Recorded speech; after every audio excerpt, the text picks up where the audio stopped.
Hey guys, Kenny here, Ken Small Engines. First time in a while, I am caught up with customer work. All right, caught up. So, hold on one second. How do I switch the camera? All right, we're back. This thing has been killing me for a while. It had a leaking carburetor on it. No one sold the kit for it. It's a weird 16 horse V-twin Kohler that they made it for like 2 years. Everybody hates them. They suck, they leak oil, they're crazy. But what happened was there's a module inside it that costs $250, and I'll show you a quick shot of that. Yeah, $250 for that starter module. Anyway, without that starter module, it won't start. All right, all the safeties and everything won't start. Well, this guy, all he does with this thing, he plows a little snow with it. He never uses the PTO or anything. He never cuts with a deck or anything. So he wasn't too concerned about the safety switches, but I wanted to make sure it was safe. So basically what I did was, for the safeties, since he's not using the PTO or anything else, I just wanted to make sure that the neutral switch worked, so that when this lever, the hydro lever for forward and reverse, it has to be neutral and made to let you start. Okay, he's got a 4-pin solenoid on this thing. So basically what I did was I took a ground line, I went from that switch, I grounded it on one side to the switch, out of the switch to the post on the solenoid that gives you the ground signal. Okay, so this way it'll only start when that hydro is in neutral. So let's get on here.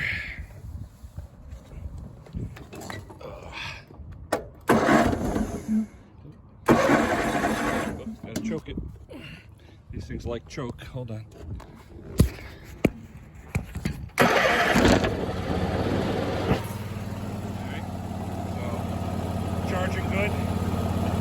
Alright, running good.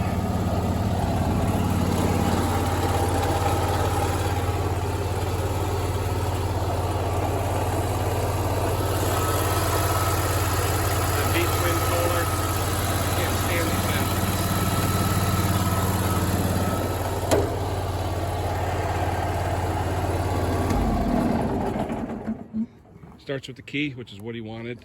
That's all he really wanted. But he had left it for so long that the fuel had gelled up. All right, the fuel was jelly. So we had to drain out about half the fuel tank, flush out the fuel pump because that was full of jelly, and get it going. So that customer's done. The guy for the tiller cultivator still hasn't picked it up. It's still sitting here. It's 4-cycle Troy built. All right, still sitting there. All right, so hopefully the guy will come pick that up. But there's so much other stuff that I'd like to work on.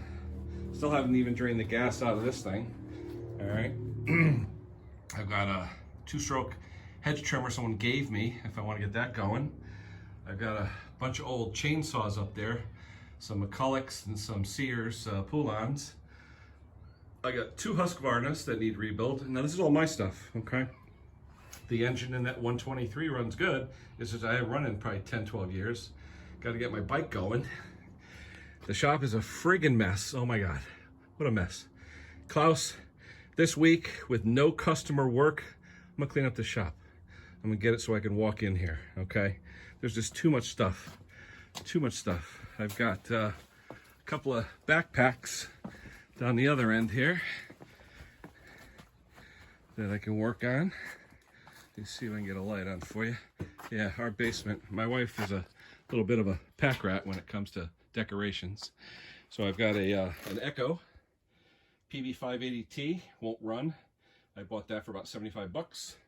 I got this one here. I showed you the the Red Max EZ or EVZ 7000 or 7001. That basically has cracked ears on the block, so I can order a block. But this week is going to be working on Kenny's stuff. Number 1, cleaning up the shop. Let's get that shop cleaned because I can't stand the dirty shop. We'll get the shop all cleaned, and then we'll start working on my stuff. I got a McCulloch there. I got chainsaws all over the place. I got everything all over the place, guys. Tons of stuff. So anyway, I got to move that new to me South Bend 10 lathe in here, if I can get the room. So got that generator. That generator was given to me by a customer. It needs a camshaft. He was tired of playing with it, so I cleaned out the tank, I fogged it up, and now just needs a camshaft. So me and Mr. Condon, I'm sure we'll do a little bit of a joint venture on that. I'll make sure he checks it out to make sure it's okay. But at this point, I am basically caught up. So clean up these tools right here, and this customer's coming in about a half hour, but it feels good. And I tell you, it's one thing with a small engine guy, especially when you do it on the side, to be caught up with your customer work. That means something. That means you can come home and you can either work on something for yourself, or you can just watch TV and hit the couch. So haven't had that in a while. In fact, it's been probably a year or two since I haven't had customer work.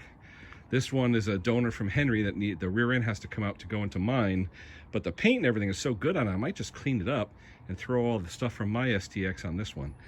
But it is just a great feeling, everybody, to be caught up with customer work. And one thing, when you're getting work from customers, if you're not sure about when you can do it, and the customer says, whenever, no guys, because whenever turns into forever. That thing's been in my garage and in my driveway since October, I think it is.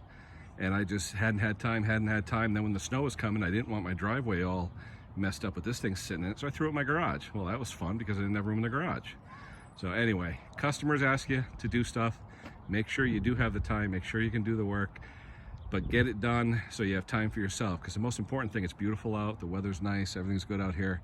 It's time for Ken Small Engines to start fixing some of Ken Small Engine stuff. All right, guys, just giving you a little wrap up on what's going on here at KSE. Finally got caught up. It's been months, but we're gonna start cleaning up. We're caught up, and hopefully we'll get some good videos out to you soon.